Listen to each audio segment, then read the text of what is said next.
No dia 26 de dezembro de 1920, dezenas de milhares de pessoas foram ao Goodson Park, o estádio do Everton, para assistir a uma partida de futebol feminino. A estimativa mais cautelosa fala em 46 mil espectadores. Alguns jornais da época registraram 53 mil, além de milhares que ficaram do lado de fora. Menos de um ano depois, a Federação Inglesa pediu que seus clubes não cedessem mais os próprios campos para partidas entre mulheres. Então a pergunta não é por que o futebol feminino demorou tanto para conquistar público.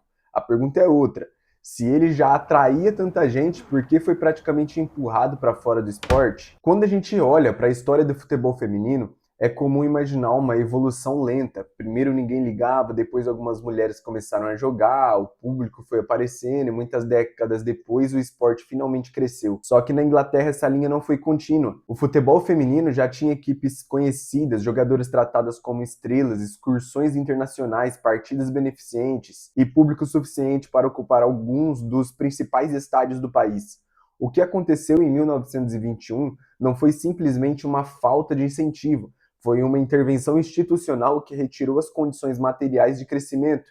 E para entender por que isso aconteceu, a gente precisa voltar antes da Primeira Guerra Mundial. É importante a gente não cair naquela imagem simplificada de que antes das guerras todas as mulheres estavam dentro de casa. Mulheres pobres e trabalhadoras já trabalhavam, e muito. O serviço doméstico, por exemplo, empregava uma parcela enorme delas. Também havia mulheres em fábricas, no comércio e na indústria têxtil.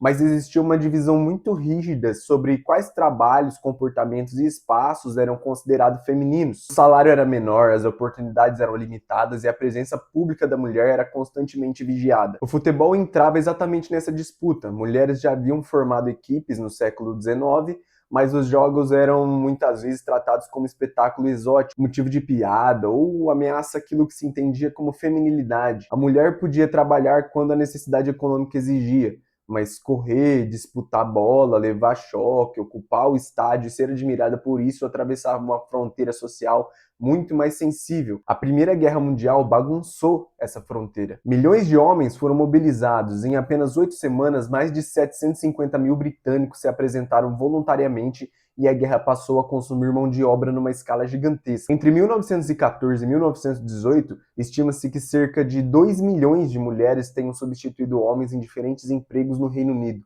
A participação feminina no total da força de trabalho subiu de aproximadamente 24% para 37%. E uma das imagens mais marcantes desse período é a das chamadas municionetes, operárias das fábricas de armamentos. Perto de 1 milhão de mulheres trabalhou nesse setor durante a guerra. Era um serviço pesado, repetitivo, perigoso, e elas lidavam com explosivos e substâncias tóxicas e jornadas longas de trabalho. Algumas tiveram a pele até amarelada pelo contato com produtos químicos e ficaram conhecidas como Canary Girls. Canary Girls. Eu não sei falar inglês, isso não é uma novidade nesse canal. Mas em português, garotas canário. E foi dentro desse ambiente industrial que várias equipes de futebol começaram a aparecer. Os jogos podiam servir como lazer, exercício físico, integração entre trabalhadores e também como ferramenta para levantar dinheiro. O futebol masculino oficial havia sido interrompido durante parte da guerra. Os times de fábrica passaram a ocupar uma parte desse espaço. Não era apenas um passatempo improvisado no intervalo. Em diferentes regiões, as operárias organizaram equipes, torneios e partidas com cobrança de ingresso. O dinheiro era destinado a hospitais, soldados feridos, veteranos e outras instituições de assistência. E aqui aparece uma contradição importante. Enquanto o futebol praticado por mulheres ajudava a manter a moral das fábricas e arrecadava recursos para o esforço de guerra, ele era tolerado e, em muitos casos, até celebrado. O problema começou a ficar mais evidente quando aquelas mulheres continuaram jogando, atraindo público e ocupando espaço depois que a guerra terminou. E é nesse contexto que surge o time mais famoso daquele período, o Dick Car Ladies. A Dick Car Company era uma empresa de Preston ligada à fabricação de locomotivas e equipamentos elétricos que durante a guerra passou a produzir material bélico. As funcionárias jogavam futebol no pátio da fábrica e o funcionário de escritório Alfred Frankland percebeu que ali poderia existir uma equipe de verdade. No Natal de 1917, o Dick Car Ladies fez sua primeira grande partida. O adversário era o Arundel Coulthard Foundry. Porra, é foda falar de história de futebol, velho. É foda falar porque tem um monte de palavra em inglês nessa porra desse esporte, entendeu? E eu não sei falar essas palavras, mas vocês assistem e vocês passam pano pra minha pronúncia. beleza? Bem Joel Santana. Outro time de fábrica. O jogo aconteceu em Deepdale, estádio do Preston North End. 10 mil pessoas apareceram. O Dick Care Ladies venceu por 4-0 e arrecadou quase 500 libras para um hospital militar local. Pensa no que esse jogo representa. Eram operárias que trabalhavam numa indústria de guerra, entravam em um estádio tradicional de futebol masculino, cobravam ingresso e transformavam uma partida em um acontecimento público. A equipe continuou jogando em 1918 e 1919. E quando essa guerra acabou, o interesse não desapareceu. O time passou a ter personagens reconhecíveis. Alice Kell era a capitã. Lily Parr, que chegou ainda adolescente, tornou-se uma das grandes estrelas da equipe, famosa pela força do chute e pela quantidade de gols. Mas o mais importante é entender que o Dick Care Ladies não era uma atração isolada. Em 1921, haviam cerca de 150 equipes femininas na Inglaterra. O clube Preston virou o principal símbolo de um movimento muito maior. Em 1920, o Dick Care recebeu uma equipe francesa para uma série de partidas na Inglaterra. Depois viajou para jogar na França. Isso significa que o futebol feminino já estava criando intercâmbio internacional antes mesmo de existir uma estrutura oficial consolidada para ele. E então chega o jogo que concentra toda essa história. No Boxing Day, o dia seguinte ao Natal de 1920, o Dick Care Ladies e o St. Helens Ladies se enfrentaram em Goodison Park. A estimativa mínima é de 46 mil espectadores, alguns jornais apontaram 53 mil. Há registros de pelo menos 10 mil pessoas sem ingresso do lado de fora. A partida arrecadou mais de 3 mil libras para instituições ligadas a ex-combatentes. Não estamos falando de um esporte que ninguém assistia. A gente não está falando de um pequeno grupo jogando escondido num parque. A gente está falando de uma partida feminina que produziu uma das maiores multidões do futebol britânico. Aquele público permaneceu como recorde do futebol feminino britânico até os Jogos Olímpicos de 2012. O Dick Care venceu por 4-0. Alice Kell, que começou a partida na defesa, foi avançada no segundo tempo e marcou 3 gols. Parte da imprensa destacou justamente a qualidade do jogo, a resistência física e a maneira como as atletas suportavam o contato. E isso é relevante porque desmonta a ideia de que o público estava ali apenas por curiosidade ou caridade. As pessoas podiam apoiar a causa beneficente, claro, mas também estavam vendo futebol. E aí vem a pergunta: se os jogos davam público, arrecadavam dinheiro e tinham equipes organizadas, qual era exatamente o problema?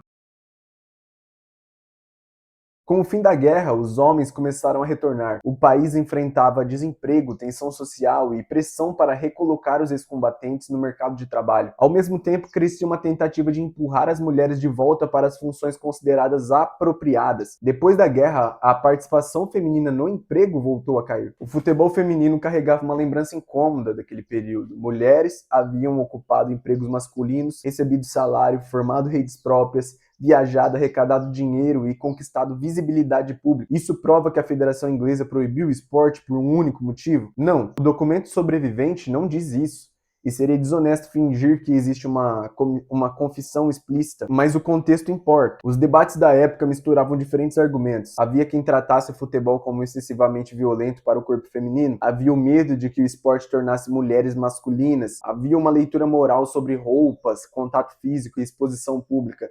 E também havia uma disputa sobre dinheiro arrecadado e sobre quem controlava as partidas. Uma análise da imprensa daquele período encontrou justamente essa combinação: questionamentos sobre a caridade, sexualização dos jogadores, acusações de comportamento pouco feminino e argumentos médicos sobre esforço físico e suposta incapacidade corporal. Alguns jogos femininos chegaram a beneficiar famílias de mineiros em greve. Historiadores discutem o peso disso na decisão, mas é difícil ignorar que aquelas equipes tinham autonomia para mobilizar multidões e direcionar receitas sem depender da estrutura administrativa da federação. Será que a preocupação era realmente com a saúde das jogadoras? É importante ter cuidado aqui. A resolução da federação não apresenta um estudo médico nem comprova um risco específico. Ela simplesmente declara que o futebol seria inadequado para mulheres. A linguagem médica e moral circulava no debate público, mas funcionava apoiada nas ideias de gênero daquele tempo, não em evidências esportivas comparáveis às que seriam exigidas hoje. No dia 5 de dezembro de 1921, o Conselho Football Association registrou sua decisão. O texto dizia que o jogo de futebol é completamente inadequado para mulheres e não deve ser incentivado. Também afirmava haver reclamações sobre a organização das partidas, o uso da receita e a parcela destinada à caridade. Em seguida, a federação pediu para que os clubes filiados recusassem seus campos para esses jogos.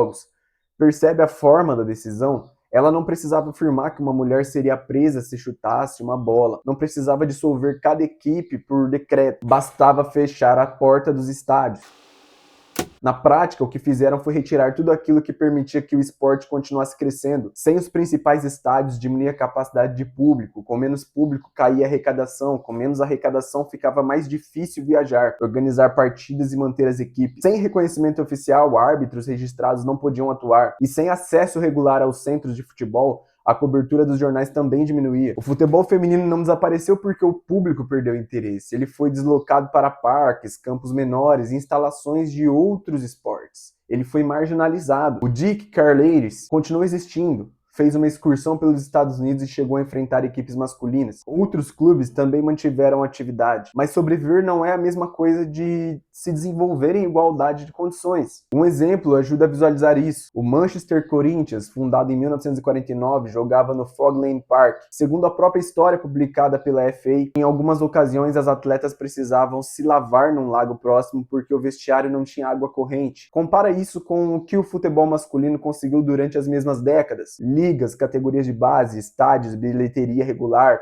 imprensa, patrocínio, formação de treinadores, memória esportiva, transmitida de geração em geração. O que acontece com o esporte quando ele perde 50 anos desse processo? As mulheres continuaram jogando nos anos 30, 40, 50 e 60, mas às margens da estrutura oficial. Em 1947, por exemplo, a Associação do Condado de Kent suspendeu um árbitro porque ele também trabalhava como treinador de uma equipe feminina. Em 1969, representantes de 44 clubes participaram da criação da Women's Football Association. A pressão pela reintegração aumentou. Em 19 de janeiro de 1970, o Conselho da FA revogou a resolução de 1921, mas a mudança formal das regras só foi aprovada na Assembleia de 24 de junho de 71. A partir daí, as partidas femininas puderam voltar aos campos afiliados e árbitros registrados puderam trabalhar nelas. É por isso que algumas fontes falam em 1970 e outras em 1971. Uma data marca a revogação política da decisão.